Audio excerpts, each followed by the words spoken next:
সহযোদ্ধা ভাই ও বোনেরা, আপনারা জানেন আমাদের এই আন্দোলন আজকের আন্দোলন নয়। আমরা আন্দোলন শুরু করেছিলাম কোটা আন্দোলন 2018 সালে, কিন্তু সেদিন স্বৈরাচারী শেখ হাসিনা আমাদের আন্দোলনকে সমর্থন না করে আমাদের উপর লাঠি চার্জ এবং গুলি করেছিল। সে গুলি করে বাংলাদেশের তরুণ প্রজন্মকে দমিয়ে সে চেয়েছিল ক্ষমতার মসনদে বসে নিজের ফায়দা হাসিল করবে। বাংলাদেশের ছাত্র জনতা গড়ে ওঠেনি, সেই থেকে ছাত্র জনতা আন্দোলন করেছে। ছাত্র জনতার সাথে সাধারণ কৃষক শ্রমিক জনতা ঐক্যবদ্ধ হয়ে আন্দোলন করে আজকে এই নব্য ফ্রাউনের পতন ঘটাতে বাধ্য করেছে। এই নব্য ফ্রাউন স্বৈরাচারী শেখ হাসিনা দেশ ত্যাগ করেছে।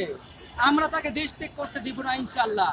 তাকে দেশের মাটিতে এনে তাকে বিচার ফাঁসির কাজটি না ঝুলিয়ে আমরা ছাত্র জনতা ঘরে ফিরবো না। আপনারা জানেন সে বাংলাদেশের তরুণ ছাত্র জনতাকে মেরে ফেলেছে, গুলি করে হত্যা করেছে, আলেমদেরকে ফাঁসি দিয়েছে, শিক্ষা ব্যবস্থা ধ্বংস করেছে, সংস্কৃতিকে ধ্বংস করে দিয়েছে, অর্থ ব্যবস্থাকে ধ্বংস করে দিয়েছে। আজকে বাংলাদেশের শিক্ষা আইন বলতে কিছু নেই। আমরা ছাত্র জনতা তার ফাঁসি না হওয়া পর্যন্ত ঘরে ফিরবো না ইনশাআল্লাহ।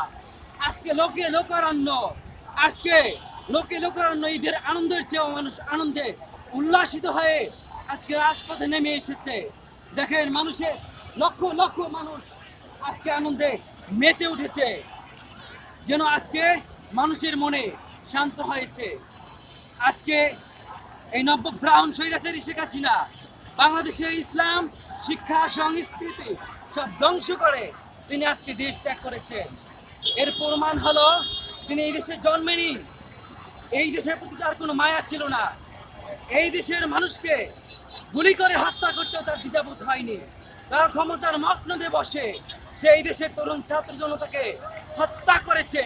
এর বিচার বাংলার জমিনে তাকে ফিরিয়ে এনে ফাঁসির কাছে ঝুলিয়ে না মারা পর্যন্ত আমরা ছাত্র জনতা ঘরে ফিরবো না ইনশাআল্লাহ। আমাদের আন্দোলন এখন থেকে শুরু হবে শেখ হাসিনার ফাঁসি।